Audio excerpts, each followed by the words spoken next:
Morning, good people. Welcome back to another edition of Sharp Solutions carpet and upholstery cleaning, supply, install and repair. Okay, so first thing this morning is I'm off to Clean Smart to pick up two Lamtech 6.6 vacuum motors for my HX 400 Airflex machine. Now then, the moral of the story goes, always have dry spare vacuum motors ready to go.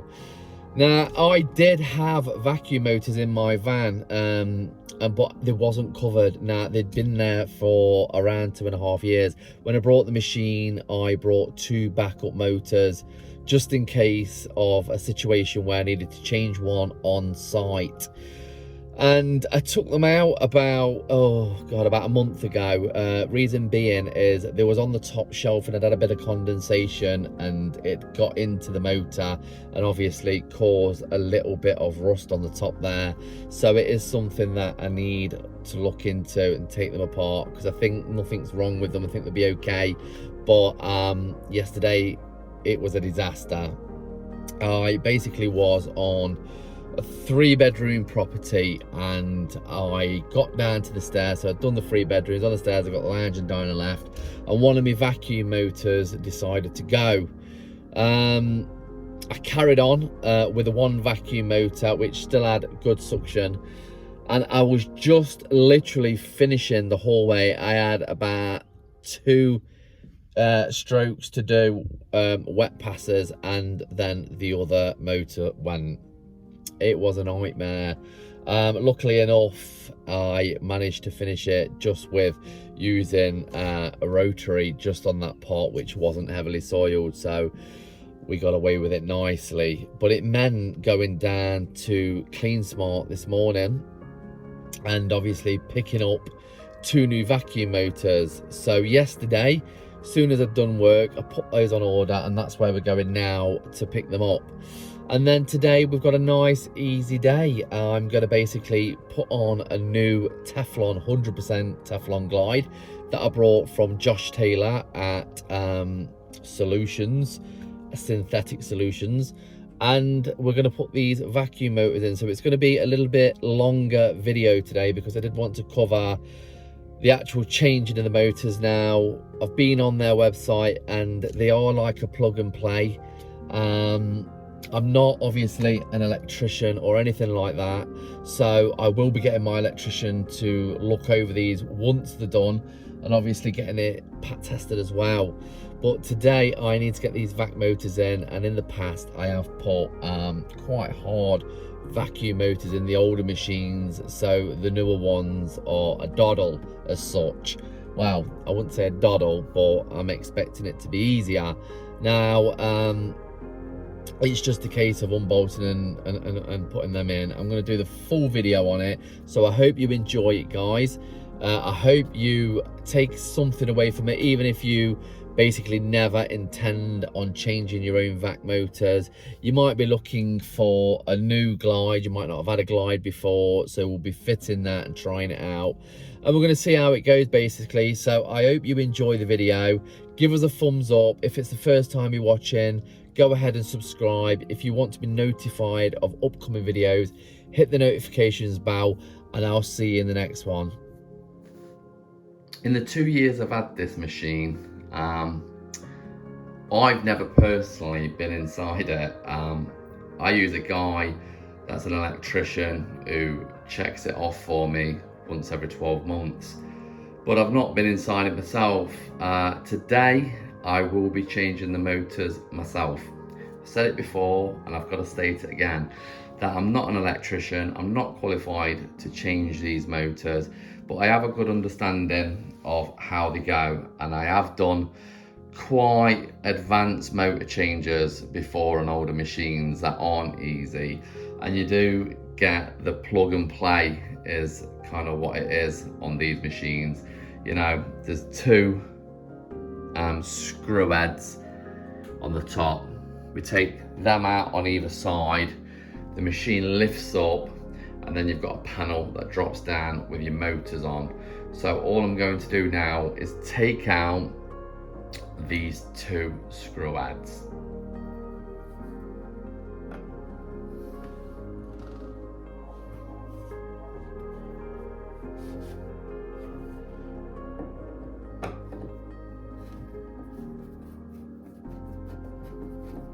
That's quite easy. It's never been touched before, but it was quite easy. Put them somewhere safe. So I'll put them just under there. And then let's just turn it round to save us having to go all the way around to that other side. I'll actually take these cables off and we'll get them out of the way. Okay, so again, yeah, that wasn't over tightened. It's always nice because sometimes people do over tighten bolts. Pop that there. Now then, these are your exhausts. So enable us to get the motors out, they're going to need to come off. So that's one.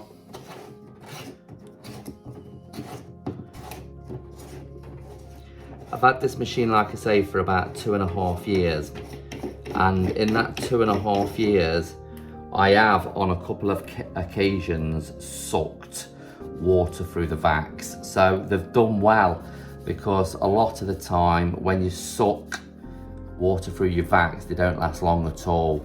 The key is, if you ever do suck water through the vacs, is dry the vacs off as well as possible, as quick as possible.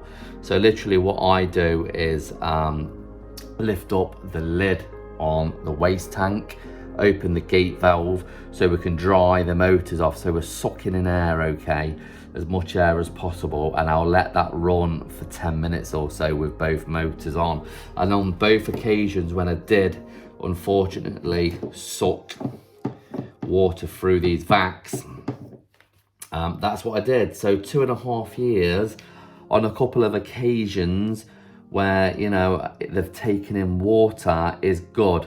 I've never been in this machine, like I say, but I know for a fact that these motors are going to have rust around the coils, around the tops, because like I say, they have taken on water. So let's have a look. I don't want to kind of pause and stop anything. I want this to, okay. Do we have to take out the back screws? I don't think so. But is there anything stopping it?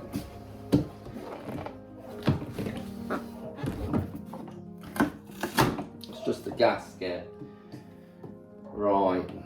Gonna need to get something around the front. It doesn't help that I've actually got almost a full tank. That doesn't help at all. Let's have a look. Well, no, it's half a tank. Use that chair. I don't know if you can see this, but okay, so you can see that this lid has taken on water before. The gasket around the top there is not bad. Not bad at all. And if you just have a quick look at the pump seems to be all in good condition.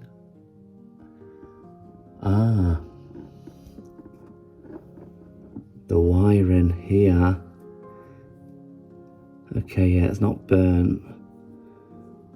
I was worried then that had got hot against the pump or something, and it looks like it's just carbon. Okay, yeah, it is. Look, it's on the thumb there. So we'll give that a clean up as well.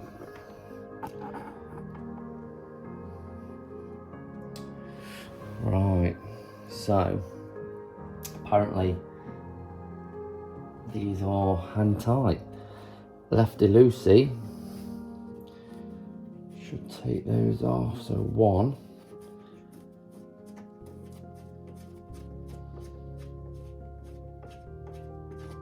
Yeah, probably needs a bit of silicone spray around that before I put it back in. You can just see it's rusted. That would have been with the water. Okay. That one's quite tight. I don't want to snap it off. Does it need a bit of silicone spray first? No. There we go. It's okay. Anything more than hand tight, where you can't release it like this, something like this with your hand, is going to need a bit of lubricating spray. But that did come. The worst thing you can do is snap the bolt inside. You can see that needs cleaning up a little bit. So before I open that, I'm just going to give a little bit. I mean, this stuff works great as just a little cleaner as well, to be fair. We'll give this little top area a clean up. So that when we've got those new vac motors in there, it's nice and clean. Okay, so I have gave that top a little wipe just for my own satisfaction. I've popped through both of the outlets, so now that should come up. Okay, now this should just sit quite nicely. Okay, right, apart from just a little bit of water, the rest is good. All the wiring is good. That was just carbon on those wires. I'm going to clean them up in a minute. The pump looks good. Now it's surprised because the motors, they actually don't look bad from there, but we'll soon see what they're like when we take them out and put the new ones in. So we'll do one at a time. I'll undo this here with a straight flat-headed screwdriver, pop that off, and we'll change a motor at a time.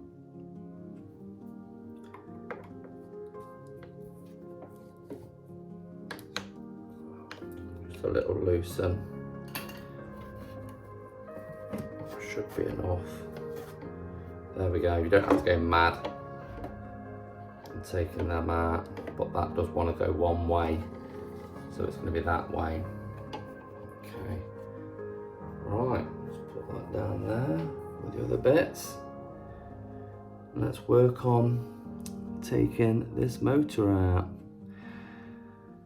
So what I will do, you can see on the threads here, these screws, it's always nice to get a marker pen and just mark that, so that when you tighten these back down, you don't over tighten the base here, because what happens is that base gets squashed together with you over tightening these, and then that you've got a propeller that goes around in there, and what happens if it's over tightened, then bases, that two-stage base comes together and it stops it from rotating, obviously, and you can hear it and it sounds, you know, wrong basically, and I've done that in the past. So you only tighten them down to what they totally need to go to. Looking at that, I think, is it a 10 mil? Yeah, so a little 10 mil spanner will do that. Now then, it should just be a case, because that's the new wiring, and that goes down still. So it's just a case of a little fine-headed flat screwdriver, and you can see, chase them out to one side, and then pop your new ones in. So earth, live and negative, pop them out, put your new motor in, and away we go. So keep it running, but I'll put this bit on fast speed. You don't want to see me undoing these bolts.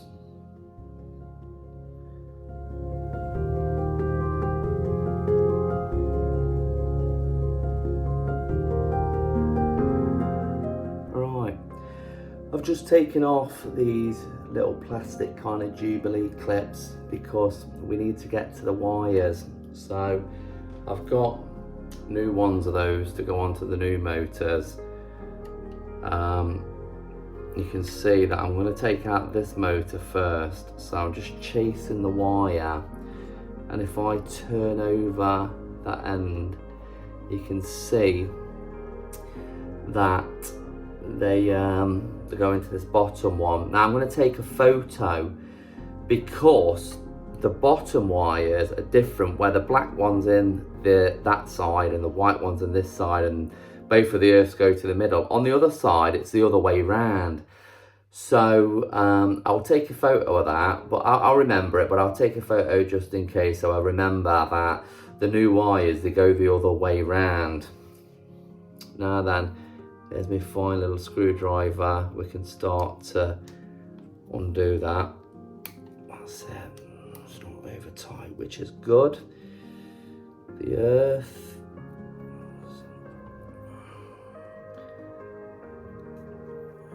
It's very loose. Is it, or is it very tight? No, it wasn't. It just wasn't in. It is now. Okay. Now that end one. I mean, they literally say changing these motors is a 20-minute job. Obviously, it's not about time, and I would say probably longer than that, and you wouldn't want to rush anything like this anyway, to be fair. In fact, you know, the only reason I'm doing it myself is because I've got a busy day tomorrow, and with having a busy day, you can see on the ends of those wires you've actually got some nice spades. They've been crimped and everything. We'll have a look on the new motors. Let me go and grab them. First of all, we'll undo these 3 bolts, and I'll get a marker because I do want to mark them where they're going. In fact, let me just grab a little green one. So anything really, just to mark them, and all we're going to do is just on every one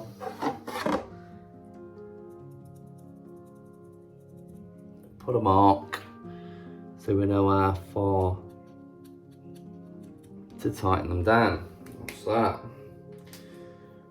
So this motor now.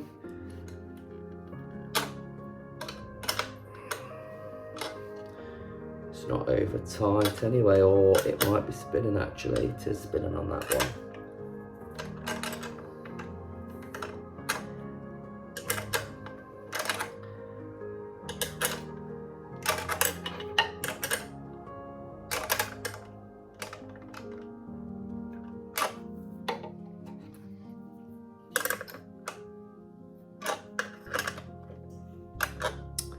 Yeah, so they're actually spinning. So we're going to have to put that back up. Back up.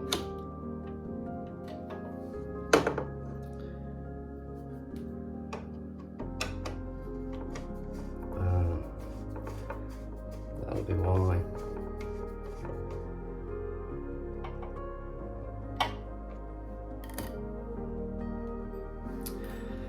Now then, that took me about 10 minutes to undo those 3 bolts, and it was mainly because I I had to get the Phillips on the back, but it wasn't too bad. That's all detached, and now that motor is totally out. Looking at the motor, you know, it's not. I haven't took a lot of water through that motor. It happened twice, but I've not took a lot through it. It is gone, you know, all you can hear is the sound of the bearing. Let's have a look where that's gone. So that bolt there, through there, and then, oh, okay, so yeah, didn't really need to do that because geniusly they've made these little spacers so that you can't really over tighten it, or you know, you'd be really stupid to over tighten it. Just give that a little clean up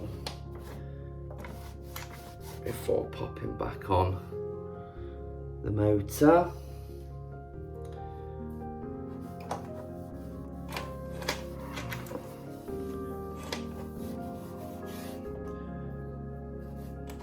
Okay, and you can see that's nice and shiny, although I am surprised. I can just see some scaling, some lime scaling around the bottom there, and you can see that the nuts rusted. So I know that there's been a couple of occasions, like I say, where I've had water through that, but it's not in as bad a condition as what I thought. And that's nice and new. Right, let's get this in.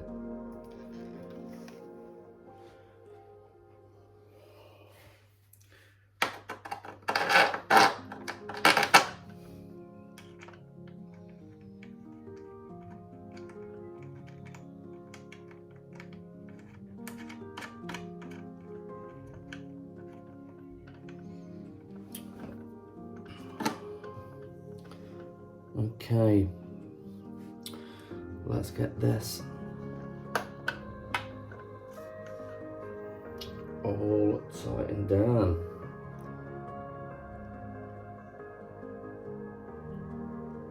Okay, all the nuts are on. Let's get this partially tightened down, and then I'm going to lift back the lid to make sure that the gap underneath is correct before I fully tighten it. Right, well, it took me about 5 minutes to bolt that down, and the gasket's all sitting right, and it's just tight enough and not over tightened. Them spacers was a fantastic idea. Like I say, I've run into trouble before with over tightening them, and it's caused no end of problems, so that's a really good idea.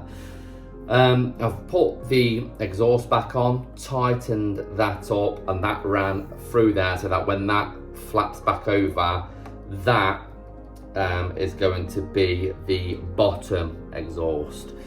Now the wires just need a little turn. I'm not going to put the spades on the end because the screws will hold, so if we remember rightly, these go back to front to the other ones. So a little turn of those. Get our screwdriver ready. Okay, so be gentle because you don't want wires coming out. Okay, making sure. So basically we're going to pop our black on this side. It needs a little snip down, that does. Okay, right. So the wires are a little bit long. We don't want to be showing. Like I say, I'm not an electrician, but we definitely do not want to be showing wires. So we'll snip that back, and we'll snip these two back as well. So just give them a little turn on the ends, and then snip that one. I'll snip that one. Okay, so that'll be great now. So we go the other way round. So where the white is, we now want the black. So that one goes into there and that fits snug. So let's get that out. Get our little screwdriver. Put that, there we go. Give it a little, till you feel it grab. You know, don't go crazy. That's grabbed now. Now we can just give it a little bit more. Then we're gonna have the earth to earth, so like that. And then give it a little turn.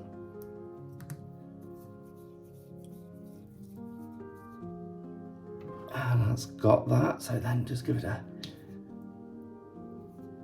that's it. And lastly, our white wire, which is going to be negative, because I believe the black's the live. That just in there.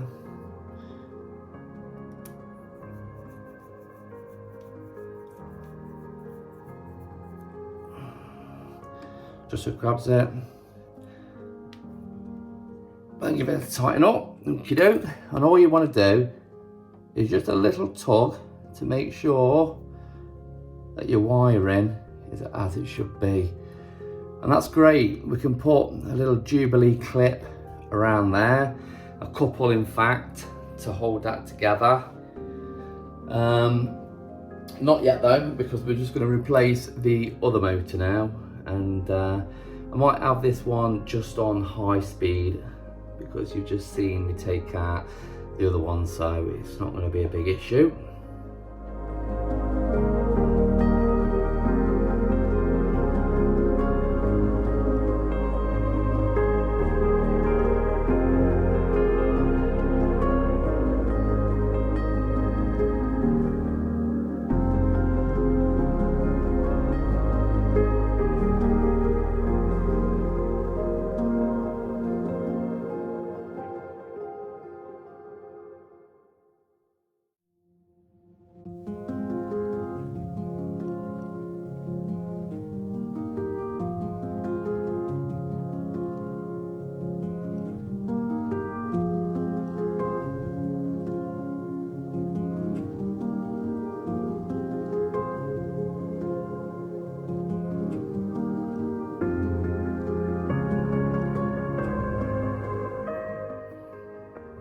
Okay, so we're just going to stick a couple of these clips round, back as it was kind of thing, probably one there just to keep them together, like that, and then I'm probably just going to stick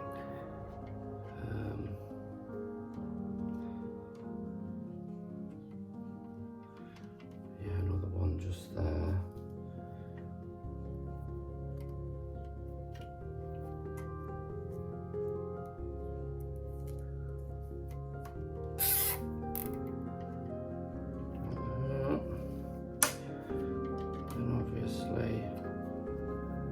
One here.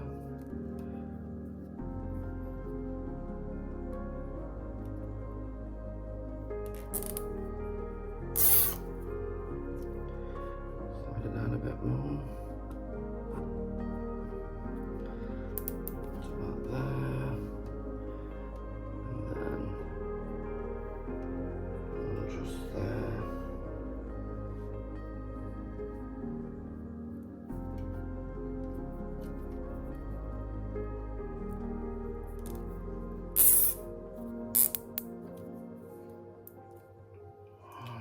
Then I'm thinking maybe just one round the two, just the one to hold them all together, because I think there was a couple more than one, maybe a bit of overkill. I think that'll do it just fine. Yeah, that'll do it just fine. So we'll just take off the extra. We don't want that. Okay. Okay guys, so both of the motors are bolted in. We've wired them, put a couple of clips around to hold the two together, one in the middle to bunch them all together. Obviously that all goes nicely into these connector blocks, and we've put them all the opposite way around so that the white goes with the black, and that's how that goes, that's how that was. I've also cleaned out the inside where obviously I had that spillage. I've also just checked over the pump, made sure everything's good. That's when I found this little freeze sticker which says if it's got the green tick then it's good and it's not frozen the pump pant, and if it's white it's obviously frozen. So we can see that that's still got the green tick, which is excellent. I mean, I do take care, to be fair. I mainly cover it up with insulating blankets in the van. If it's going to drop too low, I actually take it out the van. I've only actually ever had to take it out once when it was that low that I just wasn't going to risk it. Other than that, it's always been fine. Now, if I've ever looked in the fresh water tank and there's a bit of ice on the top, what I've always done before plugging it back in is just whack the heating on in the van, you know, let that run for a while. And if even before, when I just didn't want to turn the pump on because I thought, you know, it could have froze the seals, I've even got a hairdryer and just from the out, so basically from these vents here, not on this one, on another machine that I had where the vents were somewhere slightly different, but put the hairdryer through there just to make sure that they were slowly kind of defrosted. Now I know the damage can be done once it's actually frosted, but I have run into situations like that before where I've had to do that. So it's all bolted back in, tensioned down just nicely. These exhaust pipes are run as they was. So now it's just a case of flipping this back over, reconnecting up the exhaust, because I'm happy with all the wiring and everything as it's been done. So it's just about connecting it back up. I won't fasten the machine up until obviously we've plugged the machine in and just tried to make sure that both of the vacuums are working perfectly. So yeah, let me go ahead and do that. So they're done. They're fully tightened back up with no movement, so I'm happy at that. Let's just look at the top before we put the lid back down. Make sure that we're happy with the spacing, which I am. As long as these circles are in the middle, then we know we're good there. So I'm happy there. Just gonna lift it up and down a little bit, make sure there's no rattling or anything like that, which I'm happy with. So I've looped these screws up. They're just going to go back in.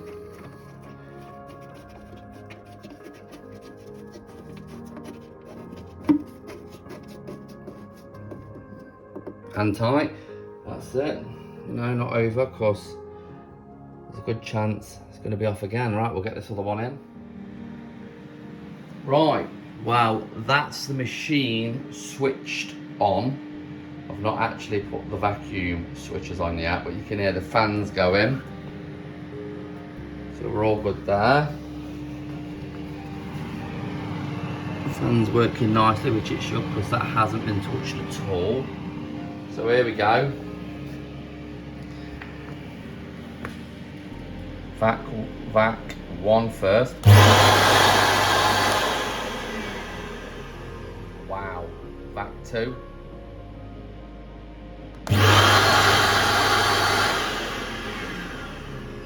Yeah. That's definitely working. That's the first time this has ever been switched on in this house. So let's get it back outside and get this lounge clean. So I did a video which you can have a look at on the channel where I cleaned the wand and I cleaned all the jets out, and I've shown you that on the filters there was a lot, there was absolutely covered in like a rubber that was stripped from the inside of your solution hoses and runs down into your filters. Now, I've not cleaned this wand, I would say, for about 6 months, fully cleaning out all of the jets, and as you can see, there's no rubber on those filters, no rubber strip from the inside of your solution hoses.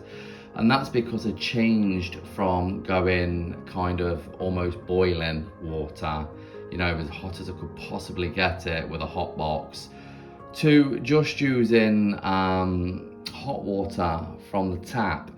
Because, you know, I'm a big believer that the solutions out on the market today, they do fantastic work. Now, obviously, high releases that soiling even faster, but I'm just a keen believer that it doesn't lift it fast enough to be replacing hoses all the time. So that's what I'm getting at. I've got less rubber on my filters and my hoses are lasting longer without bursting and popping, because what happens with that heat is it does strip the insides of the pipe, leaving the walls thinner, and that's when obviously you get those bubbles in the pipe and then they pop.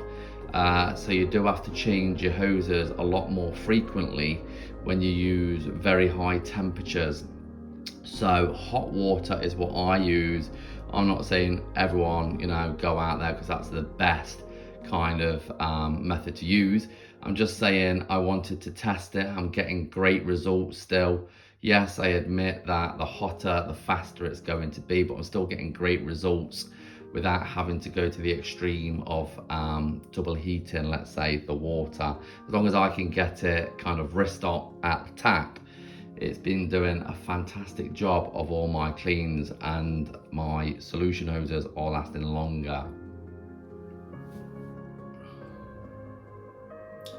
Okay, so this is the Glide by Josh Taylor at Synthetic Solutions.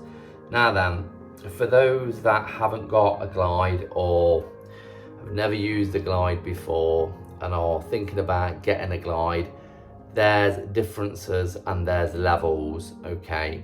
So I've been around the block and I've had a couple. Now, I've had a Glide as cheap as £50.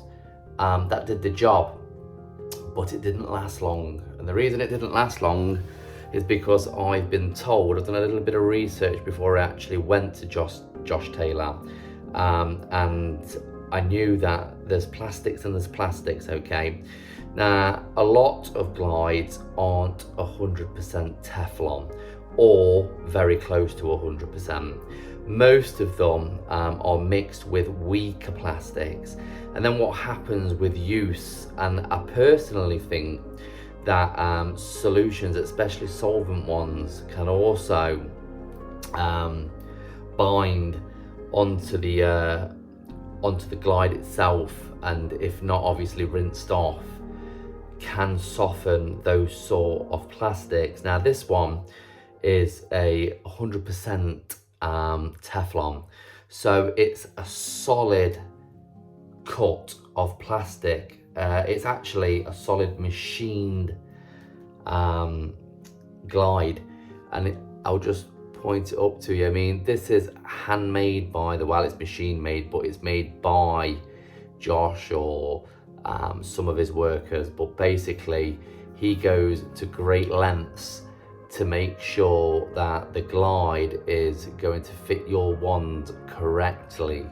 Now, he has said to me that it might be a bit tight to go on because the measurements were so precise. I was quite lucky where I met Josh at like a convention where I was doing one of my courses, and he was there as well, repping his product basically and showing people the difference, and just spending 10 minutes with Josh and understanding the differences in plastic and what's going to happen, what makes a glide a superior glide to a cheaper glide is massive.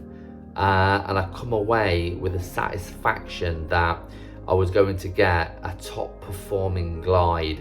Now, I haven't obviously tried this glide out yet, but after hearing Josh, I know that this glide's going to last.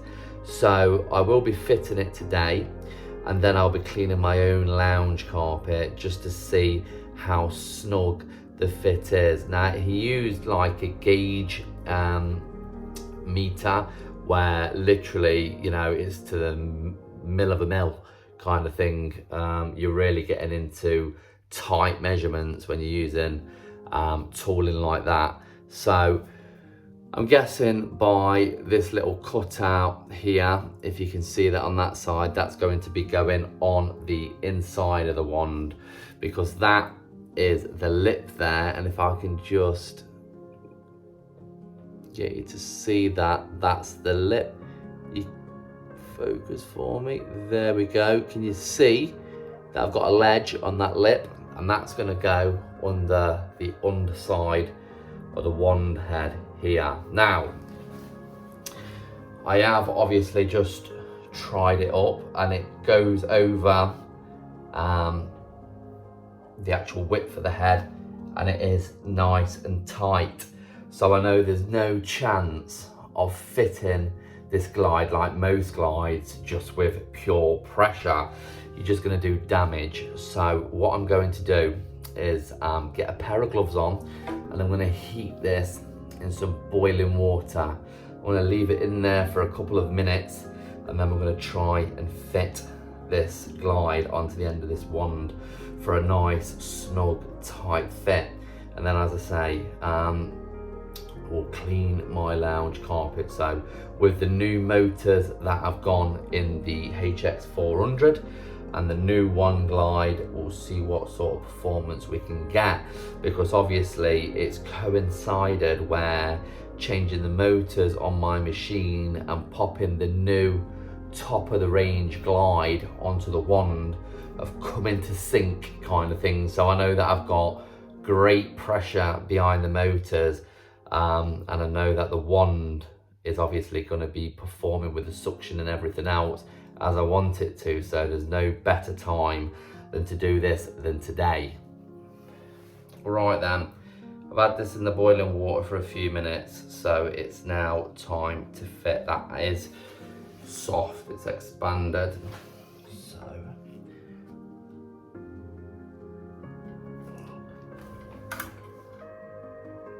okay.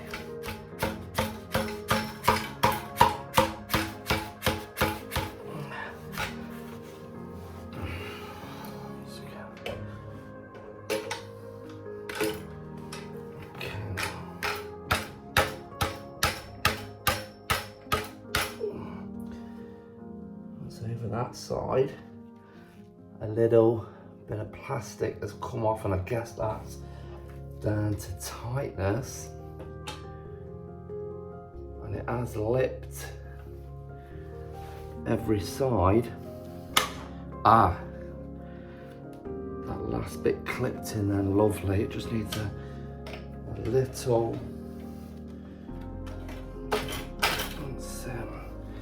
back this way slightly. Okay, right then. That was not as bad as I thought it was going to be. Went on quite nice, to be fair. I've just got to obviously wait for that now to cool down. Yeah, very, very easy to fit. Right, good people, so in this little pot here are the nuts, filters and jets. They've been soaking not long, to be fair, because I clean the wand around every 6 months, sometimes every 3 months, to be fair, but last time I cleaned this one was about 6 months ago. So the nuts, they're not in bad condition, but I'd suggest you just get a little bowl, get some vinegar in there, you know, so anything that's highly acidic, is going to clean your nuts, jets and everything else. So first of all, we pop the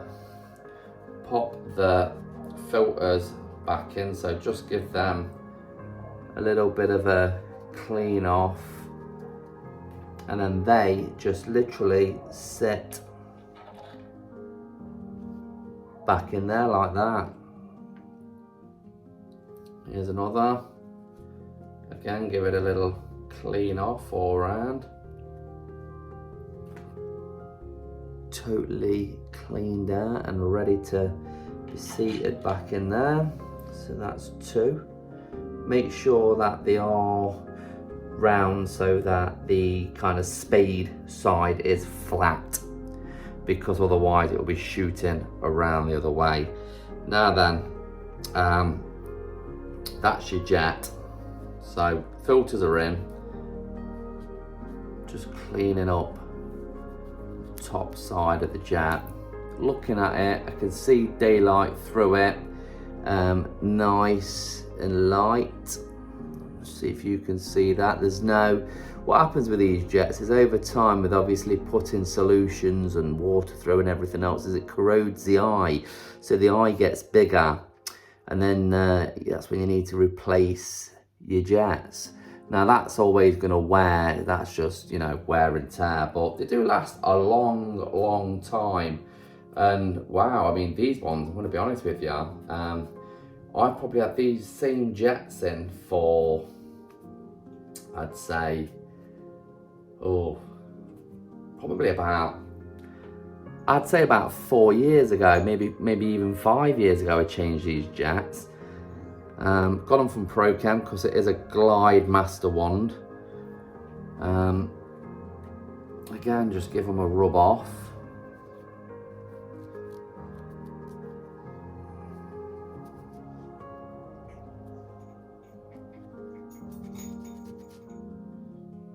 Make sure you can see daylight through them, which I can. I don't know if you can with the camera, but it's definitely there. So what we need to do now is pop that one down on the ground.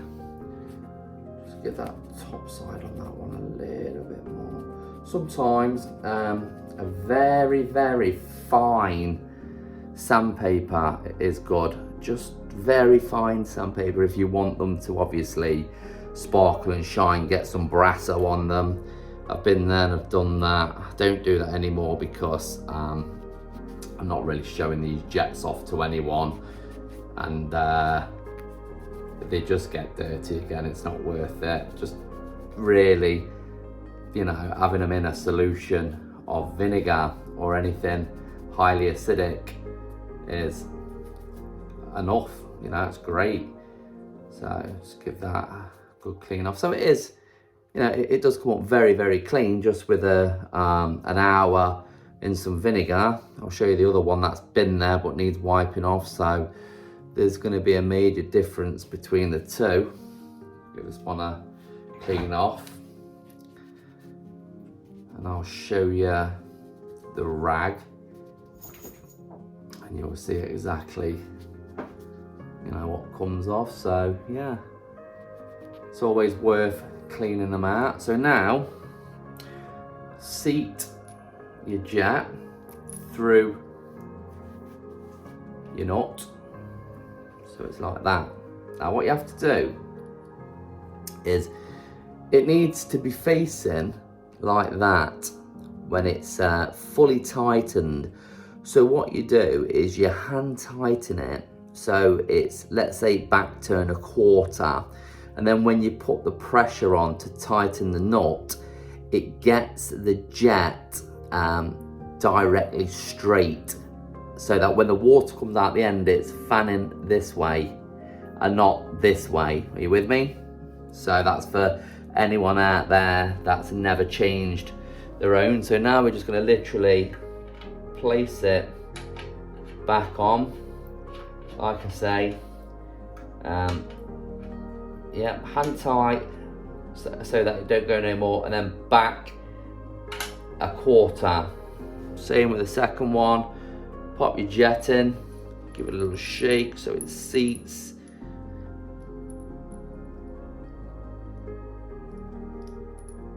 go. And then that again. So it's hand tight,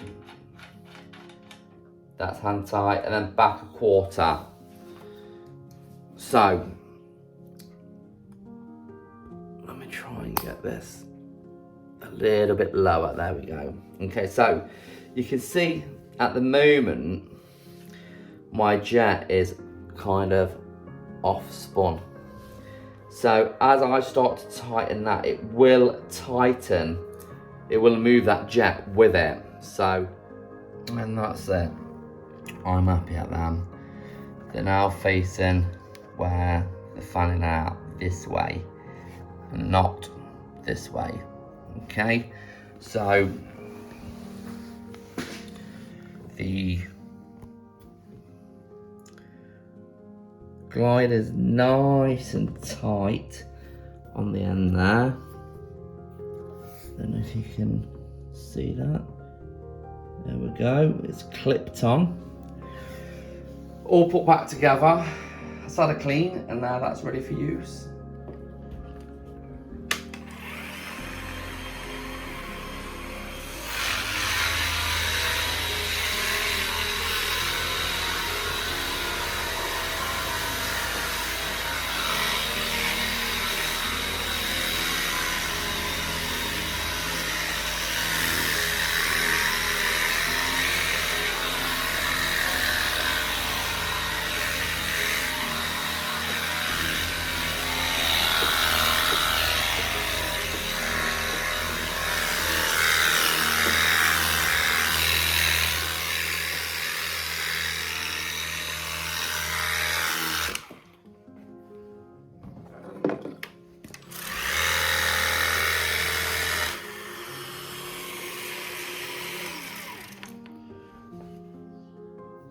Okay, let's have a look at that suction. There's one vac and the pump. And that's two vacs in the pump.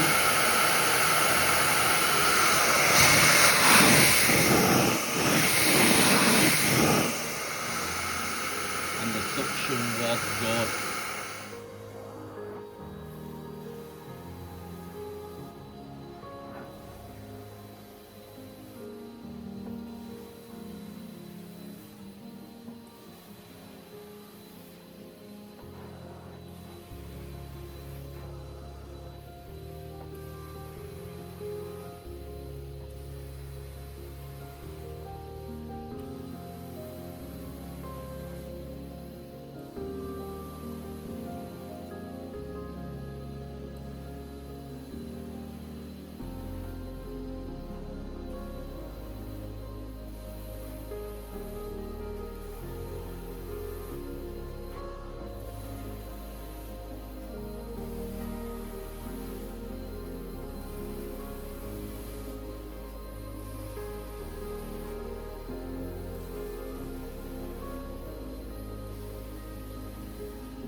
And that, good people, is a wrap. I'd firstly like to give a massive thank you to Josh Taylor from Synthetic Solutions for crafting out this glide. It is absolutely amazing. I can tell from the off that I'm going to get plenty of time out of this glide.